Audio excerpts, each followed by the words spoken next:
ആകെ കയ്യിലുള്ളത് അരമണിക്കൂറാണ് കേട്ടോ. അതിനകത്ത് എന്താണ് ഉണ്ടാക്കാൻ പറ്റുക എന്നുള്ള ആലോചനയിൽ എനിക്ക് കിട്ടിയ ആൻസറാണ് മഗ് കേക്ക്. ഞാനാണെങ്കിൽ അത് ഇതുവരെ ഉണ്ടാക്കി നോക്കിയിട്ടുമില്ല. അതും കറക്റ്റ് മെഷർമെൻറ്റ്സിൽ എടുത്തു കഴിഞ്ഞാൽ നല്ല ടേസ്റ്റി ആയിട്ടായിരിക്കും വരിക എന്ന് കുറേ പേര് പറഞ്ഞു കേട്ടിട്ടുണ്ട്. അപ്പോൾ മെഷർമെൻറ്റ്സ് ഒക്കെ നല്ല പെർഫെക്റ്റ് ആയിട്ടാണ് ഞാൻ എടുത്തേക്കുന്നത്.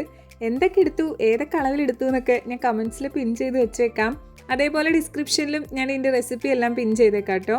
അപ്പോൾ സംഭവം എന്തായാലും ഞാൻ വലിയ മഗ്ഗൊക്കെ എടുത്ത് ചെയ്യാനാണ് ഉദ്ദേശിച്ചെങ്കിലും അത് നമ്മുടെ എയർ ഫ്രയറിൽ കറക്റ്റ് ആയിരുന്നില്ല.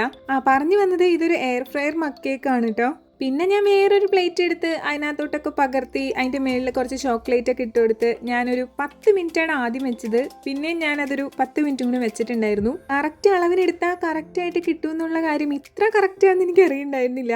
ആ കേക്കൊക്കെ പൊന്തി വന്നത് തന്നെ ഞാൻ ഇങ്ങനെയൊന്നും എനിക്ക് വന്നിട്ടില്ല. ഫസ്റ്റ് ടൈമാണ് ഇതൊക്കെ.